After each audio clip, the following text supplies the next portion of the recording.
Hi everyone.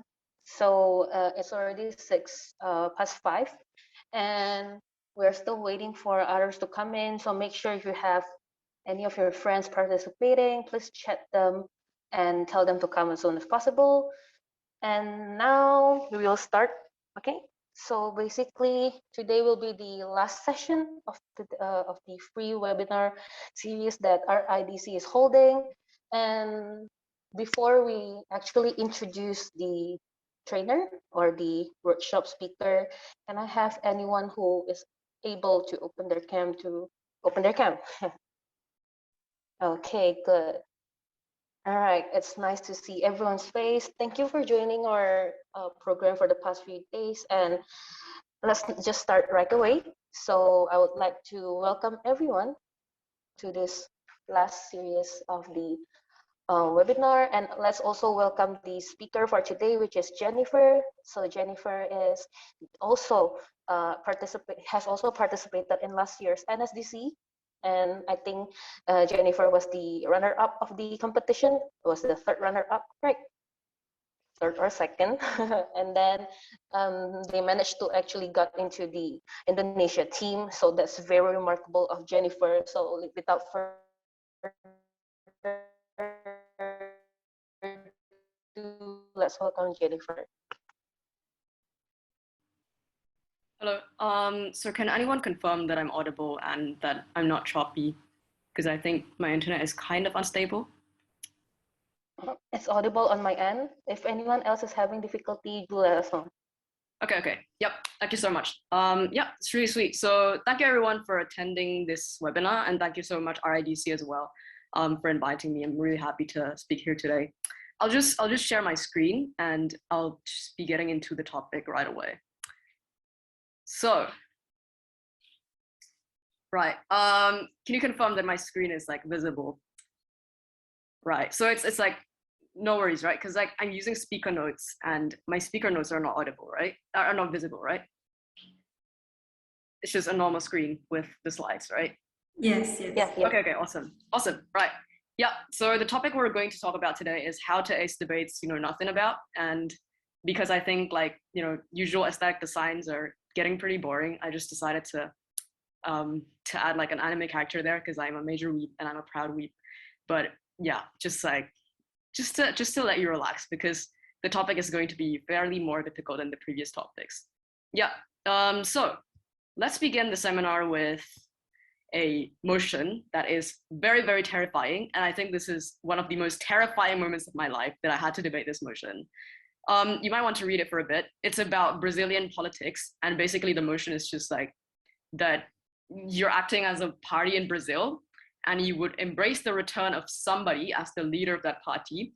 I did not know what that party was. I did not know who the leader was. I did not know what happened at all. And the context slide was so long, it was terrifying. I had to debate this in like WSDC selections.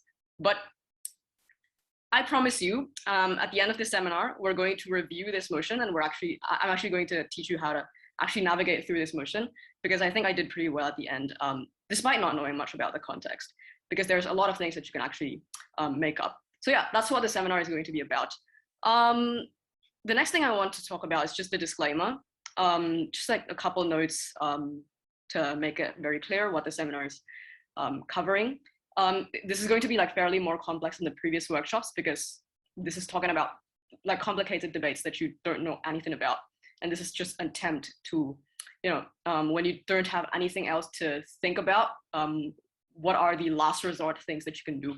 The motions are complicated, but I promise you the ways that we navigate through it will be as simple as possible.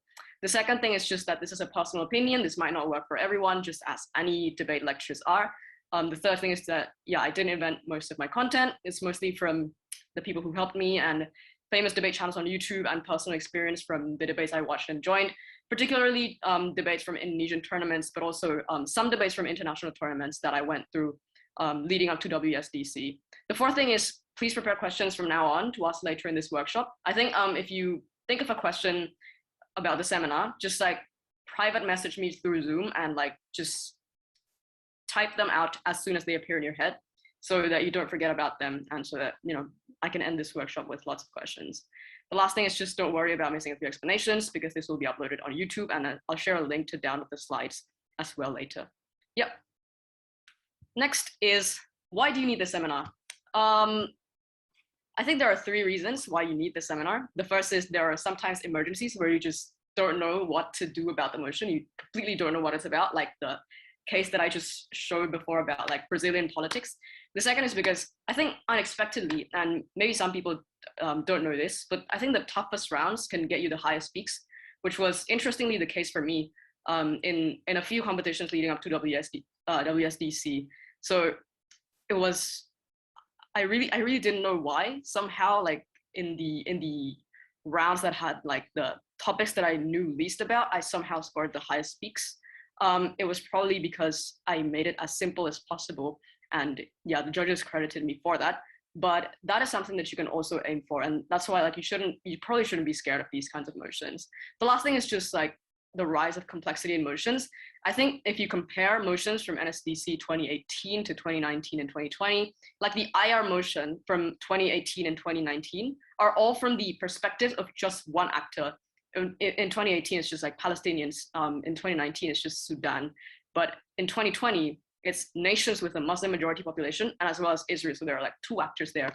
And like the grand finals motion got more complicated as well.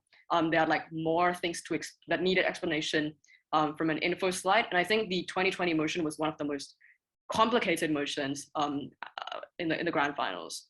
So yeah, that's a trend. And like it or not, you're probably going to have to learn this skill anyway. So why not listen to the seminar? Yeah, so there are 7 tips to remember, and I'll go through them one by one in the seminar. There are 7 things that you will need to like take note of. The very first tip to remember is the mindset that you approach the debate with when you are faced with a complicated motion. I think the first thing to note is that like other debaters in that room probably don't know anything. So don't worry about running arguments that are probably that you're like slightly doubtful of, or maybe like you don't know whether it's going to be true or not, because other debaters will probably not be able to rebut that. As long as it sounds convincing, as long as it's like logical enough to be out there, I think you should be confident enough to just experiment, to just like put it out there and try it out. Because yeah, you might miss out on what is actually a brilliant argument at times, but just because you weren't brave enough to do it, you didn't put it out there and you will regret it at the end. Just be brave enough to experiment. The second thing is like judges probably don't know that much about the motion as well. I judged a couple competitions before, and it's not just once that I come across a motion and I'm like, what the hell is this talking about? You know? So yeah, some judges actually experience that as well. Although like, yeah, some judges are definitely more knowledgeable than others. But the thing that you need to keep in mind is judges are desperate to get your explanation of what that motion is actually about. So if you do it really well, I think you'll get rewarded with high speaks. And I think judges will be sometimes like more willing to give high speaks as long as you sound convincing enough about this motion, as long as it's like you are actually mastering this topic that people usually wouldn't be confident enough to talk about. So just approach these kinds of debates with a lot of confidence, and don't be scared of running arguments. Don't be panicking during prep time as well, because I think that's really important, so that your prep time is used effectively. Just keep in mind these like pieces of mindsets, right? Yeah.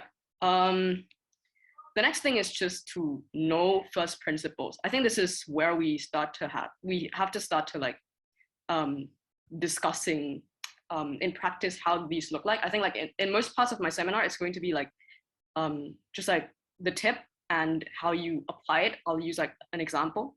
But yeah, about first principles, I think 2 really useful resources that you can get is like Monash's first principles. You can get that in that link, and yeah, just screen capture it or save it for later.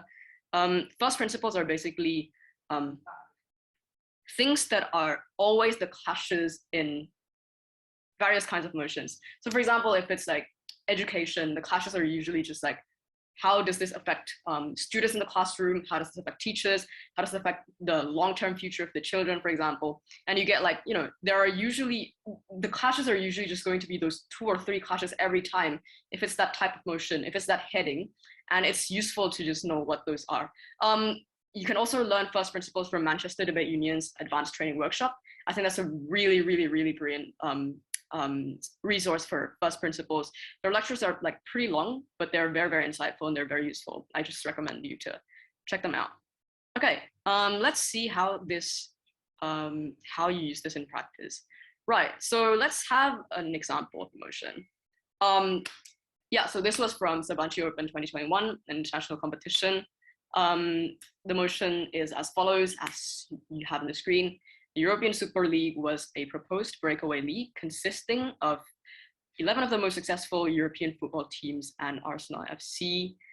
Their intention was to create a lucrative alternative to existing European football competitions in which they would be a permanent competitor protected from relegation or non-qualification. The ESL was abandoned after pressure from groups, domestic football associations, and the UEFA. And the motion was that this House would ban football clubs who proposed the formation of European Super League from their domestic leagues for years. I did not know what the European Super League was. I did not watch any sports. I completely did not know what this motion was, but I'll tell you how you can approach it. And that is by using first principles. So yeah, that's the motion right there. If you still need to like think about it.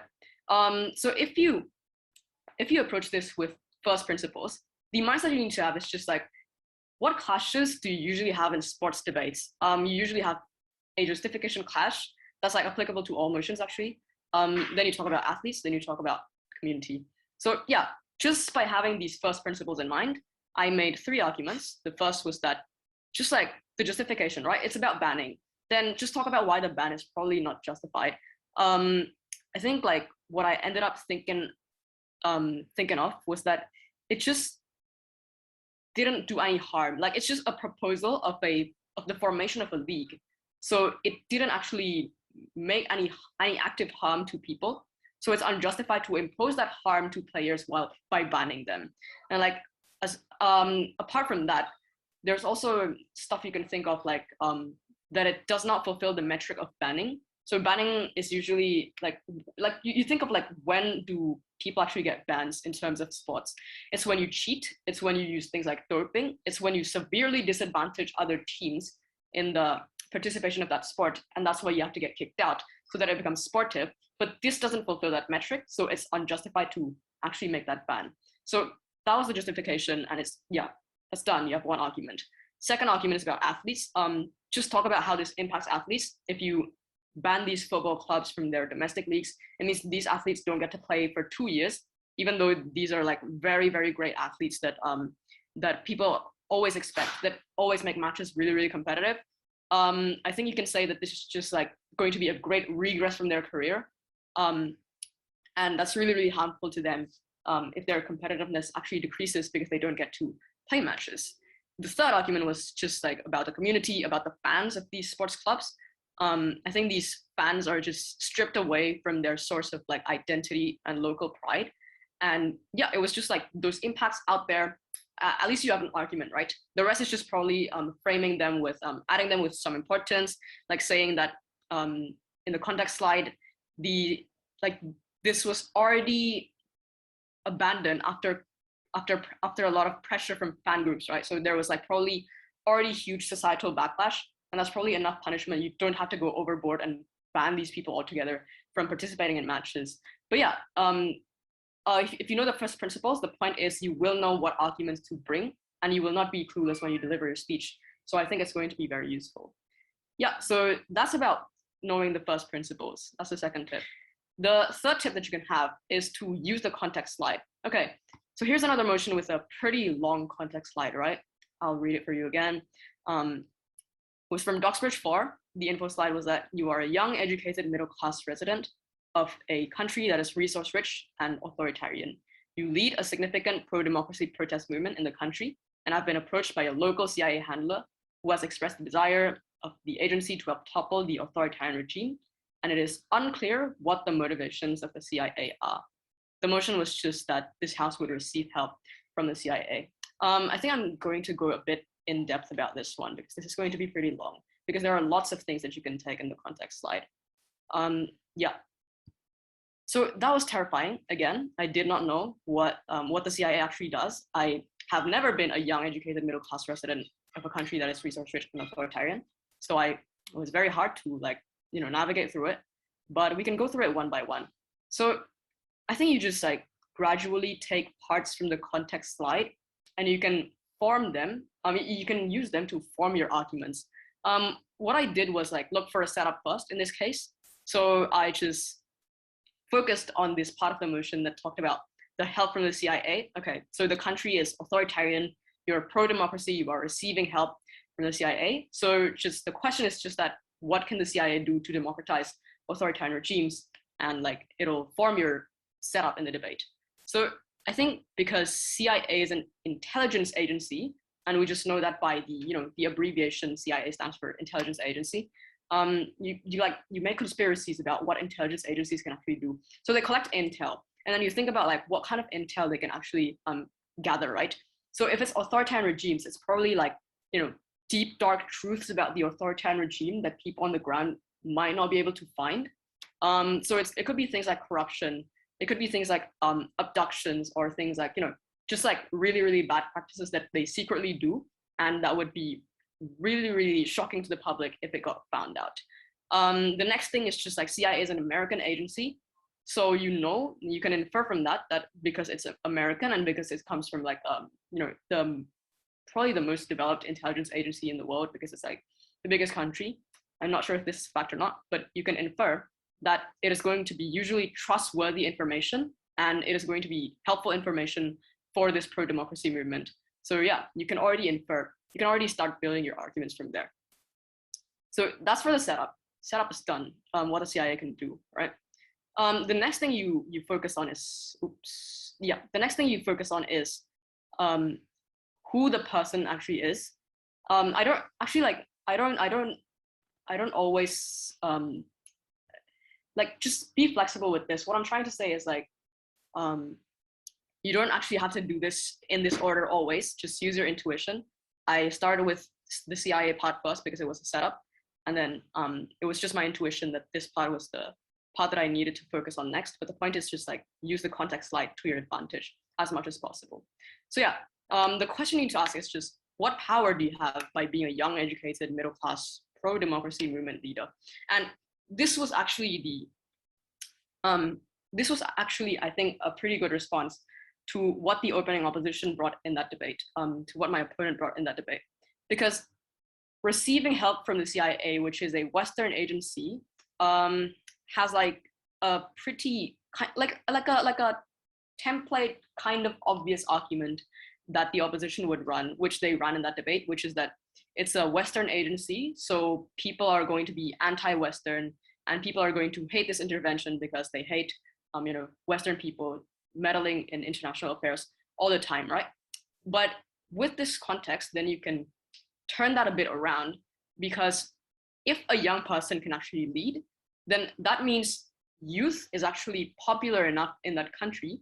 It means the old people, who are the people who are most likely to spread these kinds of Western sentiments because they lived in colonial eras where they are directly against these Western people as their colonizers, those old people are not that popular in the country. So their voice is actually not that strong, and it's mostly the youth that are being listened to, because a young person can lead a significant movement. So that actually means that the anti-Western sentiments are probably not going to be that strong, and they're probably going to be countered by this young person saying that it's actually going to be good intervention. It's going to be at least better than what we have right now in an authoritarian regime, especially because young people are like more progressive and more open to cultures of other countries and those kinds of things. So yeah, I use that to rebut an argument from my opposition about the anti-Western sentiment, and it was like on point with the context slide. So the judge weighed it like pretty well. The next thing to highlight is just the regime being resource rich, right? So the question you need to ask is, so what? So what if if the country is like resource rich? How do resource rich people actually behave? And like, how can this be used to our advantage? Why do we need this help from the CIA, right? I think people in resource rich countries are usually complacent because they already are comfortable with a lot of their luxuries, or like, at least like decent living standards and whatnot. So there is less urgency for them to act in terms of like having to aim for democracy because their life is already comfortable enough, because it's resource rich, and the authoritarian regime is probably just fine as long as they can, like, feed their kids and still work and earn a decent living wage. So they don't have the urgency to act. Yeah. So that was the thing that you inferred. I ended up making this into like 3 layers to give like an urgency argument. The first is that people will have no justification against the authoritarian regime because it's already giving them enough welfare. And it's very, very hard to say that a democracy, like a democratic system, will be definitely better for these people. So it's very hard to argue that, and it's very hard to convince people that that is true. So it's very difficult otherwise to convince this movement, to make people convinced by this movement. But second of all, because it's resource rich, the countries will be able to bribe the people to just, stay silent and not join the revolution.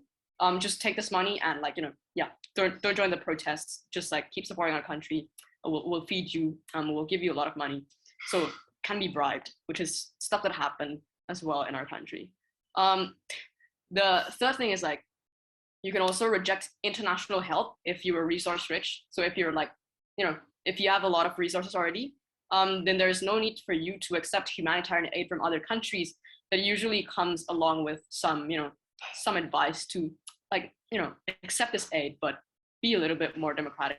That's sometimes like the source of democratization in countries, right? But if your country is resource rich, then you can just reject those kinds of help.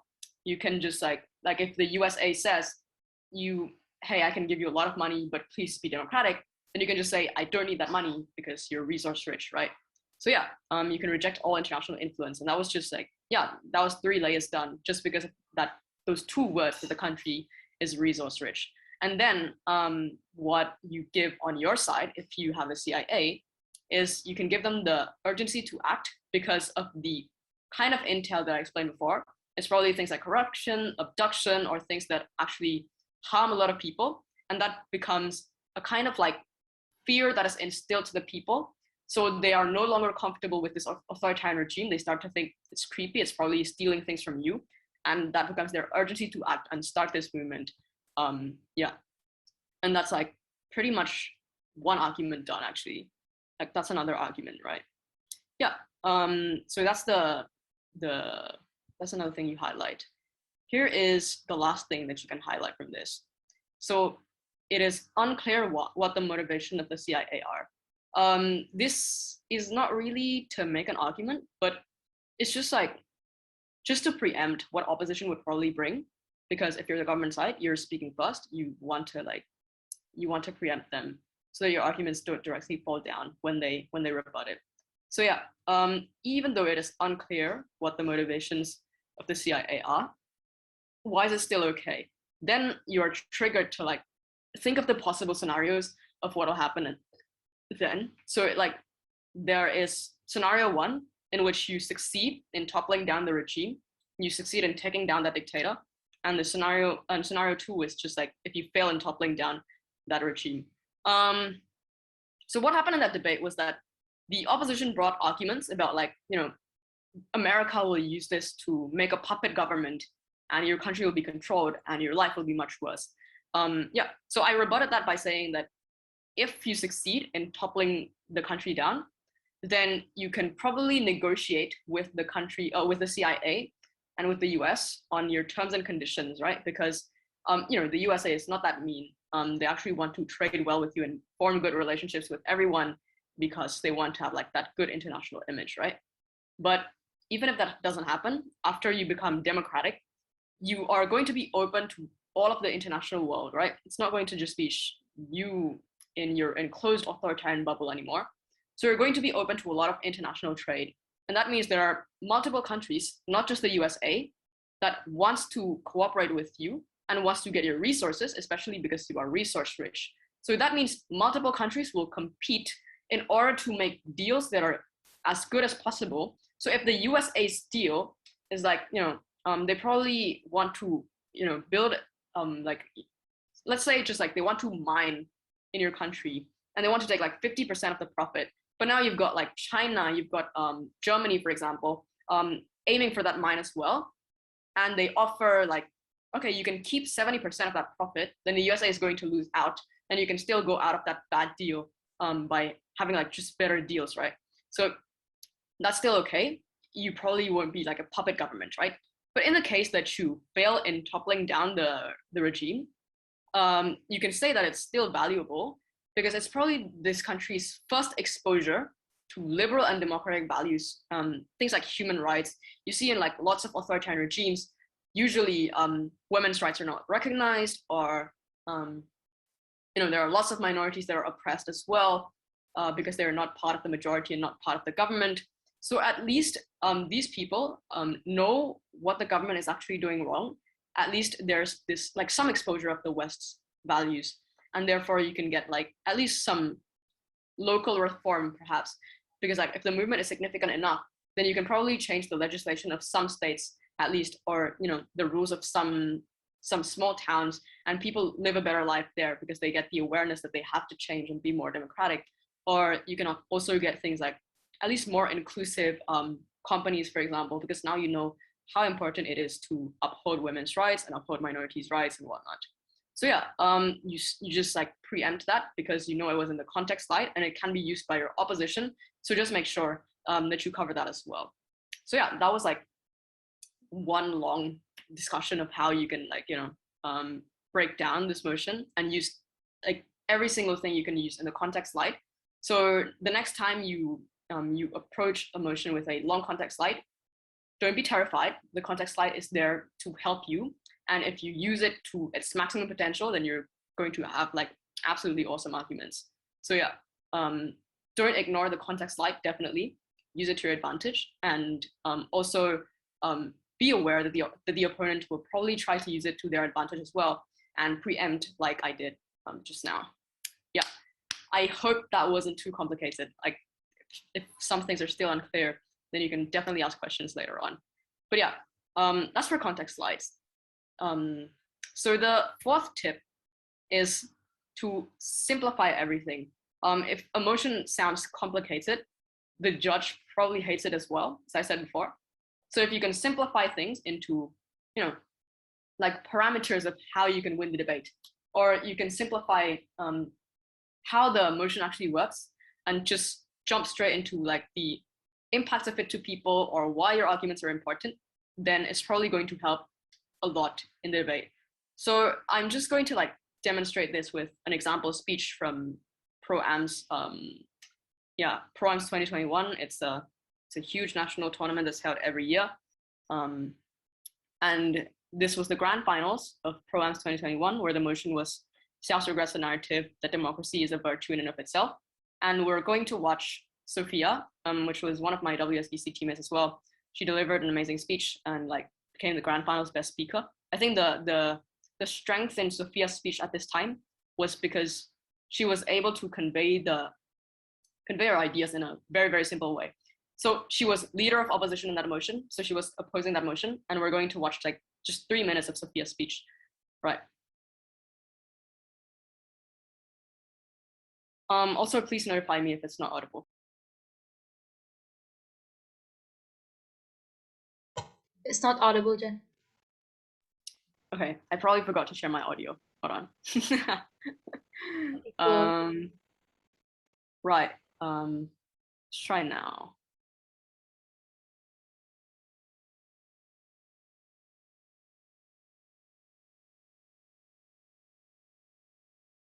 How can you say something that is morally good? And in this, I will set 2 criteria. A, you can say something is morally good by understanding, first of all, that something that is morally good does not mean that it is flawless. There has to be a flaw in anything because this is a law of nature. Everything in the world has a flaw, but something can be morally good, a virtue, when it has a correcting mechanism to mitigate said flaw. So democracy doesn't have to be perfect in all instances, and we don't have to prove this despite what opening government believes. Secondly, how can something be morally good if it gives agency to a lot of people, if it gives control, choices, protection? And democracy fulfills these 2 parameters, and I will break these down into 2 reasons. First, the mitigation of flaws. Democracy has a corrective mechanism built into its inherent core values. Voting. Society has control in democracy. What does this mean? It means that even if democracy might have flaws later, there are correcting mechanisms for people to cast their ballot to out the current leader. So they fulfill the parameter of this corrective mechanism to be morally good. Comparatively, the other systems such as dictatorship or monarchy, there are no correcting mechanisms within this debate because there is no casting ballot. There is no giving people power. This translates to democracy being the only political system that has a correcting mechanism, and this is justified to be a virtue. Even if you have a correcting mechanism within this other form of government, such as dictatorship can be toppled down, the cost is huge. The cost is people die, civilians are suffering, civilians are starving, instability. Comparatively, democracy has much less costs, and with all of this, we prove that it fulfills the parameter of a mitigation factor. Secondly is the availability of agency. Democracy gives agency to people later. It gives minorities a vote. That is at its core the values of democracy in the first place. We concede, yes, there are cultural and there are different cultures and circumstances, but this is not inherent. This is tailored by the most powerful individuals within the society. Government cannot argue that there are different circumstances for different systems because these systems are not necessarily what the people need. They're tailored by those in power for those in power. Democracy is not like that. It is more valid and gives agency because it's a collective interest to the entire people. Because democracy fulfills both of these parameters, it is morally good. Hey, yeah, so that was just like, I think 3 minutes of Sophia's speech. And what you can see in that debate is that she really, really simplified everything by saying that, okay, there are just two simple reasons that democracy is a virtue in and of itself. The first is the mitigation of flaws, because, you know, all creatures have flaws. You should aim for like the minimization of those flaws. And the second is just that because it gives agency to people and free choice is something that is good, then you should actually vote for democracy. And these are like ways in which you can simplify things and you can like build parameters on how you actually win the debate. And as long as those parameters are fulfilled, because these are like, you know, things that we extremely value and things that are very, very easy to feel, very, very easy to like, you know, very, very easy to feel. It's like tangible parameters. Then it is, you know, then yeah, you did the job of simplifying things and actually delivering your point in a quite abstract motion, I think. So yeah, just try to use simple words and try to use simple concepts to make you win the debate. Just like what was demonstrated in this video. And I think that's it. That's just like the tip that you can have. If you're interested, I think you should watch the full video as well, because that is not the only interesting point in that debate. There are lots of other amazing speakers in that round as well. And I think they broke down the concept of democracy as a virtue in and of itself in many, many interesting ways. But yeah, the point is try to simplify everything. Try to explain things in a way that's easy to understand to the judge for the judge to give you the win. Yep. So that's the fourth tip, just to like simplify everything. Wait. How can you say something that is morally good? Okay, thanks, Sophia. Yeah. The fifth tip that I have is to have actor analysis. So if the other tips don't work, or if they are not so obvious, then you can just try to break down who are the actors in that debate if the motion seems very, very abstract. So again, another example from Doxbridge 4, this house regrets the increasing secularization of philosophy. I am not a philosophy addict. I have never read any philosophy books. I do not know anything about that. But basically that motion is about like, just in case, secularization is about philosophy, like in its academic studies, getting more secular and getting less religious. So secularization is just, the religious aspects just gradually decrease over time. And you want to regret that as the government side. But in this debate, I was like opposition, and I'll explain how I broke down this debate. So yeah, it's very abstract, right? How the hell are you going to analyze the impacts of philosophy? Like, why should I care if philosophy changes? Because that probably does nothing to my daily habits and to my work and whatnot, right? But what you can do is to try to list out who the actors likely are in this debate. Yeah, so there are probably spectrums of actors that exist in this debate. And the way that you can try to explore this motion is just by analyzing how each of those actors take part in the debate and how they are actually impacted. So the motion isn't really abstract. So you can actually bring impacts that are tangible that people can actually care about because it actually cares about, because it actually impacts people. So yeah, there are two broad classifications of actors that you can talk about in this debate. It is the authorities. So basically the people who are in the role of controlling what philosophy actually looks like and what kind of teachings are actually spread out, and also the followers, right? And I'll explain to you what these actually mean one by one, why there's a picture of Immanuel Kant and Gandhi over there. Yeah, so I was opposition in that round, and I analyzed these 6 actors in well, not 6 arguments, but just basically 2 arguments, analyze them in multiple different layers. But anyway, the point is, yeah. The first actor that we have to look at is top left, Immanuel Kant, which is a philosopher, right? So the way that you use Immanuel Kant in this debate is just by saying, it's just the basic question that you have to ask about authorities. It's just who are the people who control these narratives? Who are the people who are in charge of increasing the secularization of philosophy? So yeah, the answer was probably people like Immanuel Kant, who are secular people who believe in things like logic and universal principles, as opposed to religious principles that are taken from religious books and whatnot, right? So it is based on logic that makes sense to people. And at that debate, it was, it luckily served not only to make your setup clear, who these people are, but also it rebutted the government side, because the government side on that argument, in that debate, ran the argument that people are not going to relate to the secularization of philosophy, because what you're going to talk about is things like science, things like Darwin, things like Big Bang Theory and whatnot. We basically just kicked that argument out by saying that no, it's not going to be science. It's going to be just philosophy and universal principles of that you must be honest, that you must be honest at all times. For example, if we take the example of Immanuel Kant. So yeah, it's universal principles and not science, and there you go, you have a neat setup.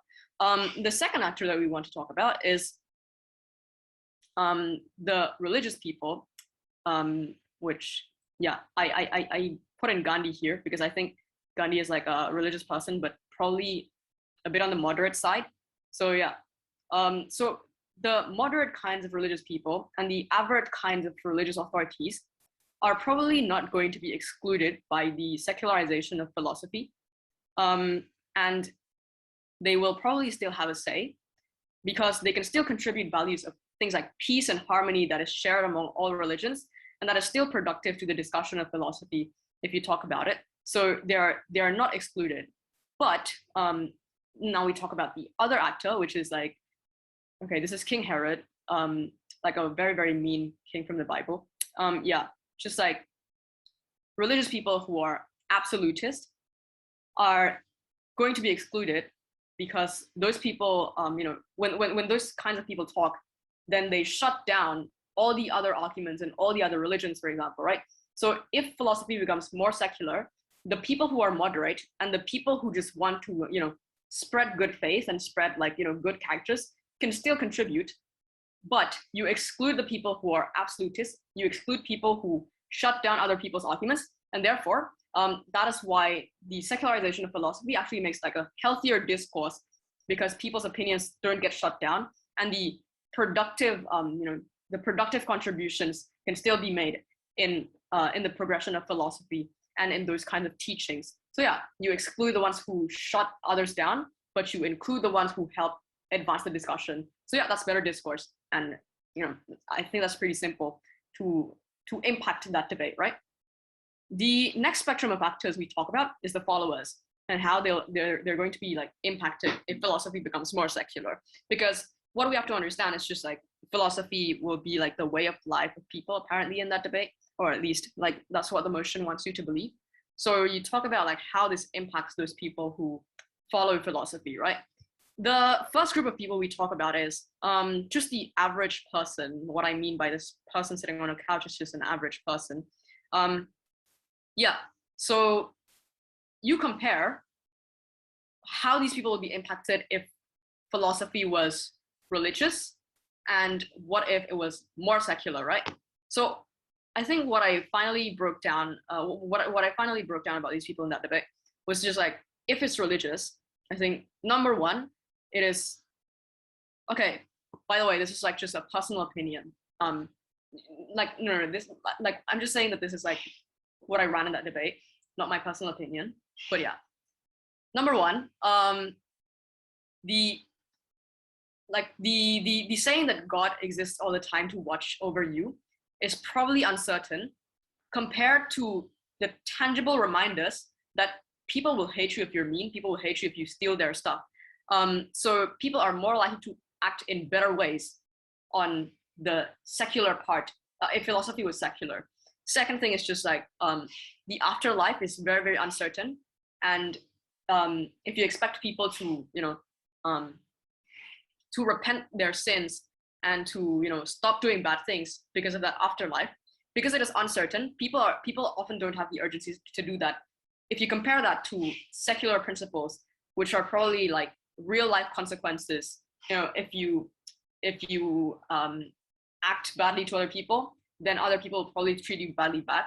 Then that becomes more of an urgency for that person to act in a good way as well. And then there are things like the uncertainty of God helping you all the time, compared to you having to rely on yourself and surviving on yourself. So that's why these people are going to be more resilient as well, if philosophy is actually secular, and they are more able to go through hardships in life. So yeah, that talks about like the various ways that the average person is actually impacted. I mean, it's not always that you have to think of three mechs every time, like three layers of arguments. But as long as you can find that actor, I think it's very relieving already in that debate, because you can talk about how they're impacted, and you can just like compare how they're impacted in your opponent's side and your side, and that's just like a demonstration of how that works. Yeah. So that's about the average people. The next group of people is just religious people. How are they going to be impacted?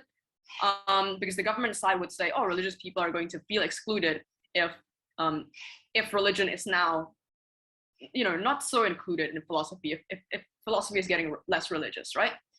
The way that you respond to this is by saying that, okay, religion will still exist and most people can still go to religious institutions and get their religious fulfillment from that place, but the academia or the discussion of academics or like the, you know, the philosophy books that people publish should be inclusive to everyone, because yeah, because these people are probably just fine. They're probably just fine with the existence of these books if they disagree, because they can just go to religious institutions. And the more important actor that we have to talk about, which is the last group, is people who are abandoned by religion, right? You can say that this is their only way to access meaning. So people who are abandoned by religion, it looks like, you know, people who are probably queer, or people who are just like probably not religious and just don't believe in religion in general. The secularization of philosophy is the only way for these people to access meaning. So these people are probably more important than the religious people from before, because they have no other alternatives to have meaning for their life. And there you go. You make your actor, you make the actor that you defend more important than the other group of actors that the government side probably has to defend. So yeah, the takeaway from all of that is like, putting yourself in people's shoes and imagining how people are impacted is easier than trying to understand an abstract concept. So just make it very clear how each actor is impacted.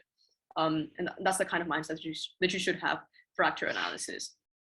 Okay, next part. And I think I'm going to go a little bit over time. I hope that's okay. Okay, the next part is just to use general knowledge. Okay, another terrifying motion about the EU. Right, in Hungary, Viktor Orban's government have placed universities under the control of public foundations. Current and future members of these foundations' board of trustees will be appointed by Mr. Orban's Fidesz party. I do not know who Viktor Orban is. I just assumed that was the like prime minister or the president or something, right, at that time.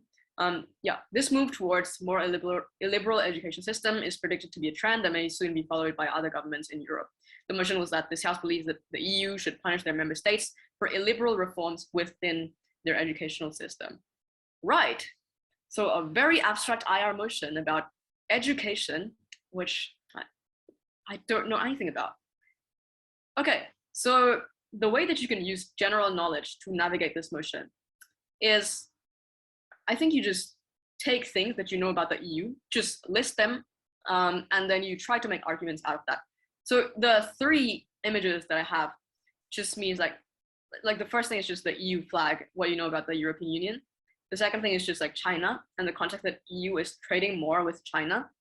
This might not be like that popular for context for everyone, but if you know that, then that's great. But if not, I think the other like general knowledge are sufficient as well. The last part is just Brexit, right? I think everyone should know that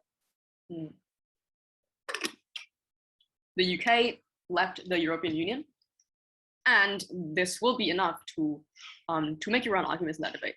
So what do I mean by this? On the context of the EU, I think you can just remind yourself what kind of institution EU actually is. So EU is just actually a political and economic union, right? And it's just like a union mostly for cooperation, and mostly just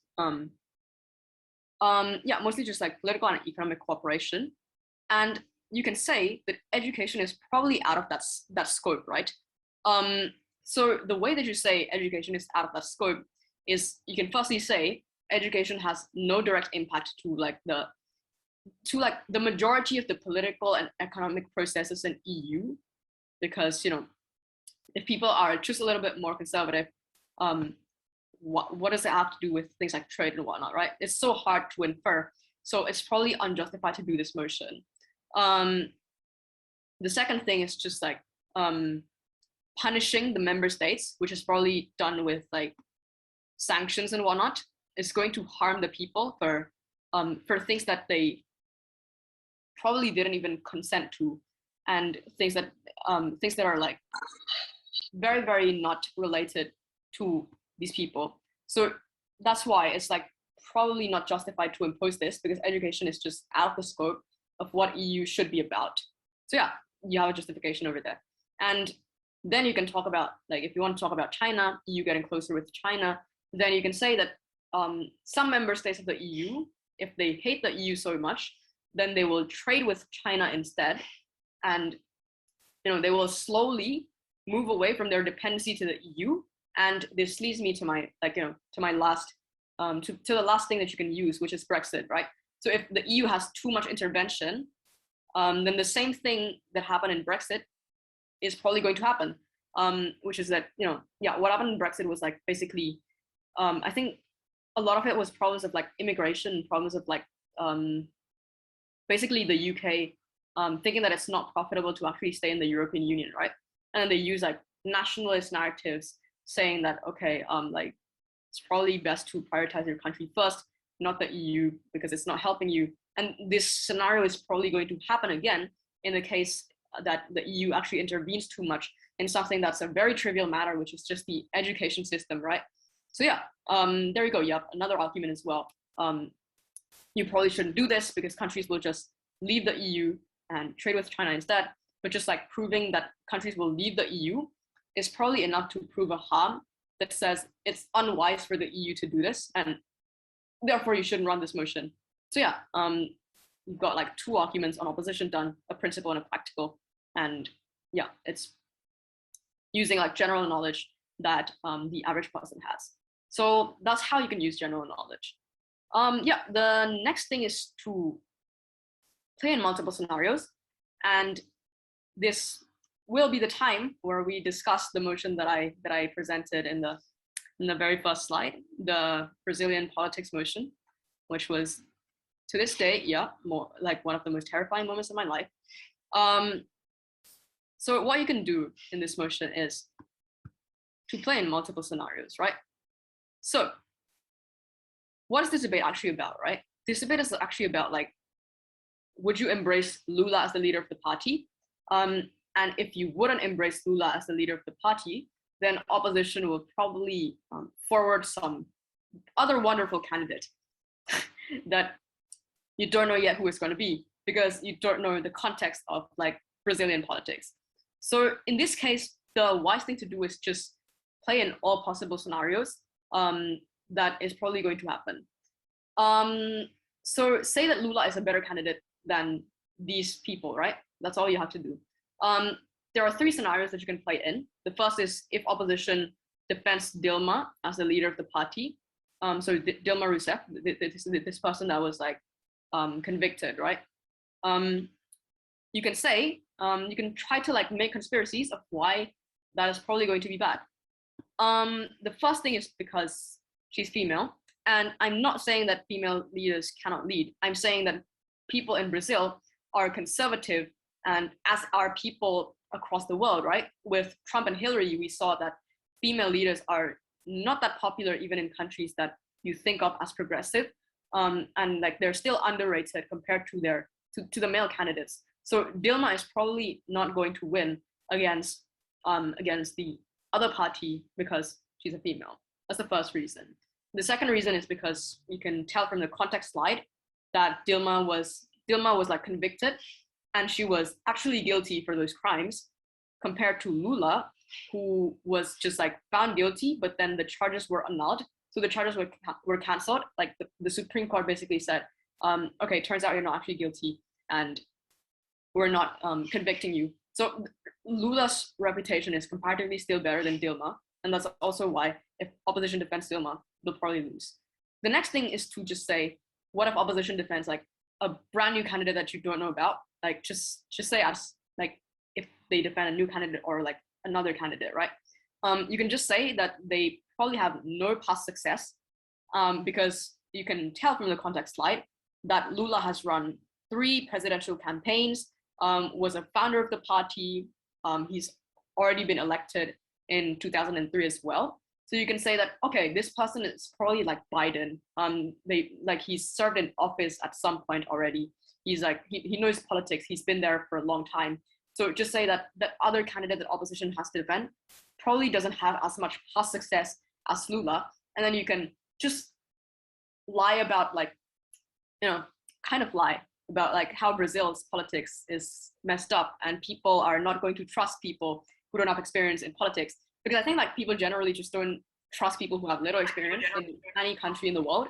So yeah, you can just like add the urgency to that by saying that that's the case. And then you can say that that's why the new candidate is probably going to be terrible.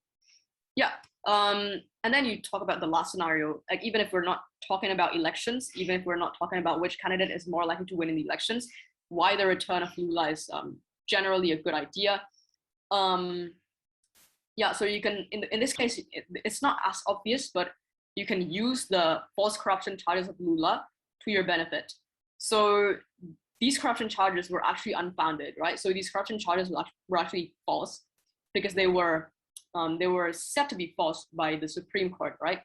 So that means that you can say that, okay, the other party is trying to accuse me of corruption, and that's just a political strategy because they have no other good way to fight my party, and that's why my party is better. So you can say that your party becomes stronger and generally more favorable and more popular among the people, right? And you can also talk about how Lula is a founder of the party, and a founder is generally associated with a lot of trust from people and a lot of like reliability, especially when you can see in the context slide that the party suffered like significant electoral losses. So that's why it'll make like the party more solid, right? And if you want to like use that argument of corruption charges and you want to know how I came up with that, I actually came up with that just because like there was this one period where Trump was accused of like trying to find dirt on Joe Biden. Like he was basically trying to find any data that would ruin the reputation of Joe Biden.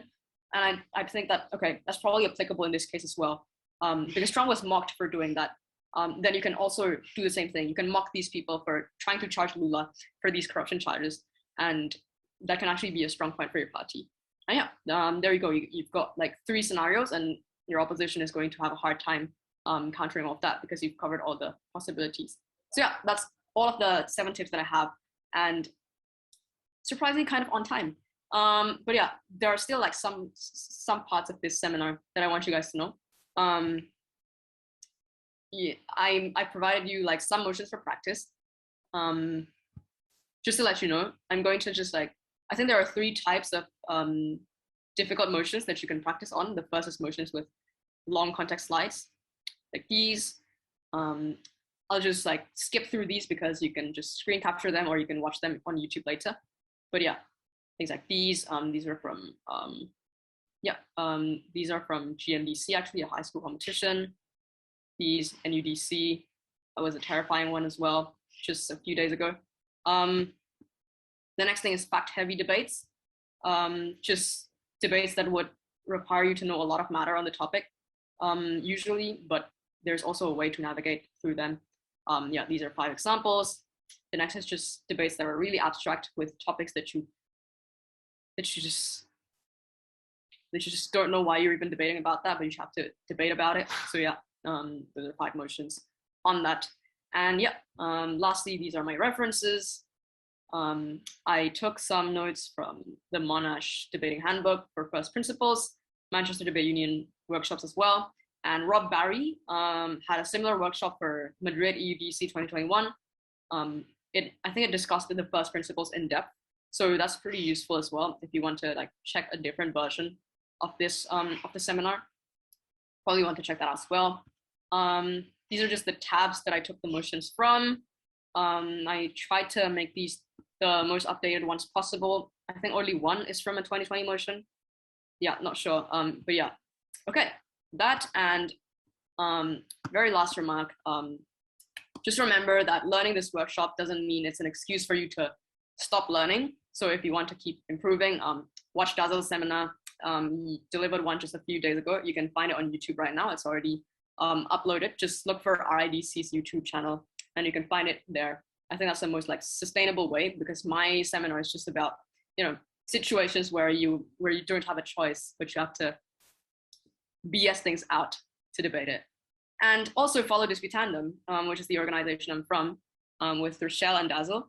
Those are our social media handles, and I think you should really follow us because I'll be writing about first principles as well, like the typical clashes that you will have in motions, and I'll make it like the most updated version, because the one from Monash is from 2010, and yeah, I'll try to make it.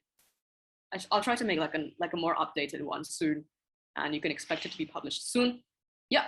The very last part of the seminar is just the link to save these slides if you want to. Just go to that link and you'll be able to view the Google slides that I made, and yeah, maybe use it for future use. Okay, that's going to be all for the seminar. Thank you so much for listening. If you listened until the end of this lecture, I'm very happy that 73 people are still here.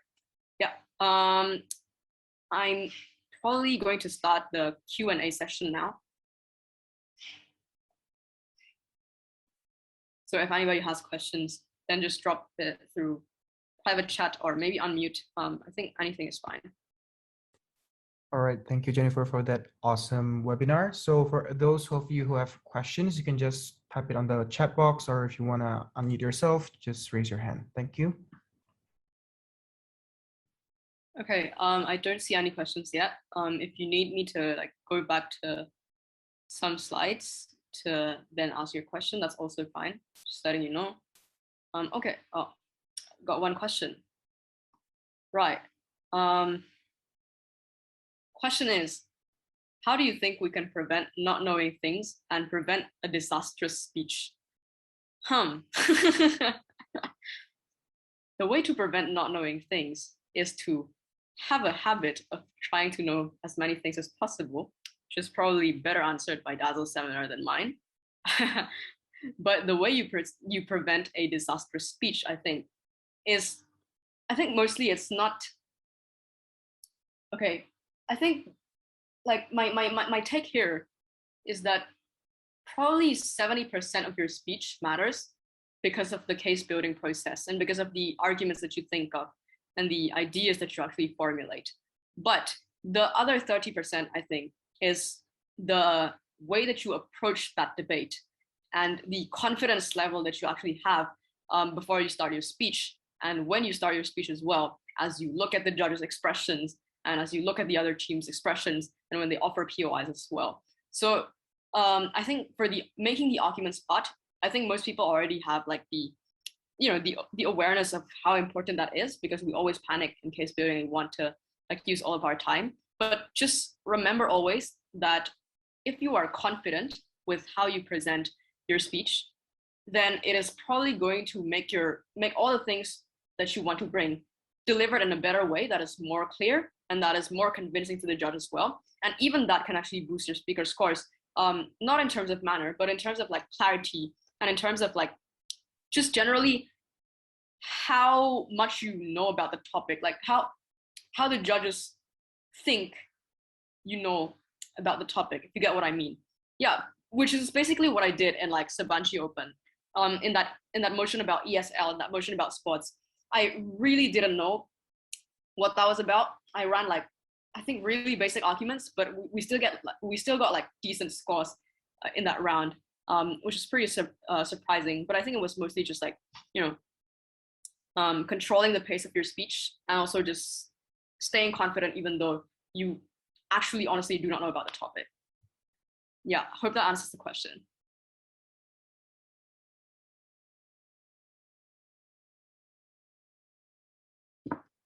Okay, a few more questions are coming up. Exciting. Okay, a question from Gladys from Batam. Hello, may I ask as to how we should deal with facts-heavy opponents, especially when we had no idea what they're talking about? Okay, that's a very good question. Okay, yeah. Fact-heavy opponent. Right, I think that fact-heavy opponents, number one, sometimes people who throw out a lot of facts will overlook the logic that is actually needed to prove those facts. So if they are unclear on those conclusions, and if they are unclear on things like probably how actors are impacted, if they throw out facts about how, okay, China started like 3 new BRI projects in Africa, and like, what does that actually mean to the people? It's very, very unclear. Then you can win on impacts and you can win on clarity on how you actually make conclusions in the debate, how people are impacted, why your arguments actually matter. So that's number one. I think you can try to like say explicitly as well, just like roast them for throwing out a lot of facts, but not concluding what the debate is about, right? So you can just like roast them, and sometimes educators will like be convinced that like these facts actually probably don't make sense. The second thing is, what if the facts are actually propped up with like great logic, right? If the facts are propped up with great logic as well, then you can try to use other classic ways to win a debate, which is trying to make that issue not important, or trying to make another actor that you actually protect more important than the actor that they actually talk about. So you can say that like, even if all of your arguments are true, even if all of these impacts are true, that actor is not important. The example is like what I explained in my in that debate about like the secularization of philosophy. If the opponent talks about like religious people and how, there's a lot of like religious people in the world, but the question is like, yeah, but they have alternative sources of meaning. They can just go to church and feel okay about their lives, while the people who are atheists or the people who are queer, who are abandoned by religion, don't have any other choice, and this is their only choice. So you can still like try to win with these kinds of ways, even if the opponent is fact heavy. But again, yeah, that just like don't be scared if you face a facts heavy opponent, because usually people who like to share matter, oftentimes I think in most cases you will face the first scenario, which is that they lacked the conclusions of those facts, and you can exploit that. Okay, hope that answers the question. Next question, Ken from Jogja. My question would be how to overcome undertime speech, like when you don't even know what to say again. Right, so this was a scenario that I actually face sometimes still, even after like 3 years of debating. If you know that you don't have a lot of content, it's actually very easy. Just like slow down your speech and just like repeat your conclusions or add some signposting, right? So in that sports debate, in that ESL league debate, I actually did not have a lot of content. Like, I slowed down my speech so much, and like at the start of everything, I would say, okay, I have 2 arguments in this speech, and I would say what the titles of those arguments are. And then like inside of those arguments, I would also then say, there are 3 layers why this is true. The first layer talks about, I don't know, like the lack of harm. Second layer talks about how this harms athletes disproportionately. And then I would go on to these layers. So there are various ways to like make you stretch your speech. But if you want to like stretch your speech effectively, I think what you should do is add the conclusions. So after you end that argument, not only do you say that's why we win the principle clash, or that's why my principle is true. Say that like what that does is that flips the logic of the opponent's principle, for example. Or what you do is you establish an argument that doesn't care about impacts and that is enough for you to win the debate, for example, and talk about what that actually does in the debate. So focus on the meta debating conclusions as opposed to just the matter that you bring, or how the Mexican impacts actually flesh out in the debate, but talk about how the argument actually impacts the progression of the debate as well. So yeah, I think that's probably the most effective way that you can fill in your speech. So yeah, as long as you're clear enough, it's going to be fine. But just a note as well, not all Undertime speeches are bad. I've had like seniors who had like 5-minute speeches, but beat people with 7-minute speeches, and it's definitely possible. So just focus on logic, and it's fine. Okay, hope that helps. A question from Hotmaringan Samoser from Medan. How to deliver more philosophical layers in order to explain more detail about actor analysis? Right, so yeah, just want to clarify, what do you mean by philosophical layers? So principal layers for actors, or what are we talking about? Okay, let me clarify that the philosophical layers that I mean is the kind of the moral burden or the moral philosophy that we should address to the actor to justify why this actor is responsible to the motion or not. Okay, so justifying the responsibility of an actor to the motion.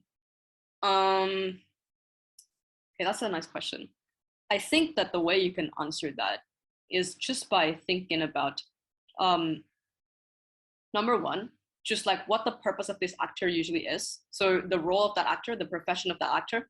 If it's a religious authority, then you can just like think, like the main purpose of that actor is to advance the progress of religion. But other than that, the second thing is just to analyze which actors they are interconnected to. So a religious authority is probably bound to their followers, as well as sometimes people in government as well, probably, because at the end of the day, religious institutions are like responsible to the government for maintaining social order and whatnot. So just like the profession of that actor, I think, and also their responsibilities for other actors. So the professional will be one layer, but the responsibility to other actors can be like multiple layers and can expand your arguments in more ways. So yeah, hope that answers the question. Right. Okay. What's this? Right. Personally, Jen's tips at the worst case scenario can get you to not sound stupid during debates, especially if you can't win, I guess. Okay, yeah, thanks. Okay. Yep. Thank you so much for the questions. Are there anything else? I'll still be around for a while.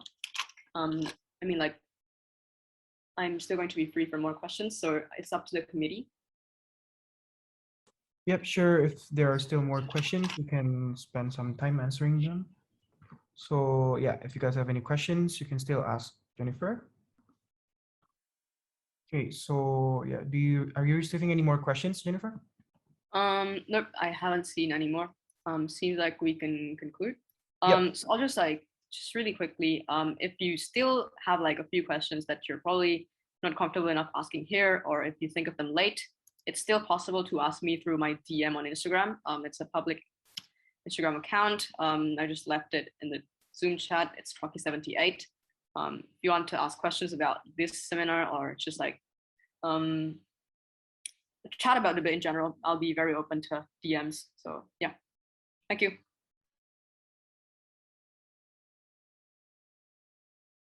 Okay, cool. So I guess we can conclude the webinar for today and also for the entire series, because today is the last webinar we're having.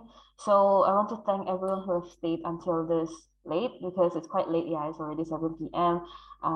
Before we end, I want to thank the Disputandum committee for being very willing to actually spend their time for the past 2 days, on Saturday and also today, for creating such wonderful webinars, making it accessible for every other debater who were not exposed to much materials, or even if they do have coaches, or even if they have the materials to learn, it's still very hard for them to process. As a debater who also have gone through that kind of experience, I feel like it's very, very helpful to have you guys around. So thank you for that. For this Potando for, delivering all these sessions, and also other debaters who are either competing for REDC in the upcoming week, and also perhaps joining other competitions. I wish you guys well, and good luck for that. And before ending, I want you guys to open your camera if possible, and for the committee, for the other committee, to take screenshots, because currently I cannot take pictures. So yeah, please open if possible.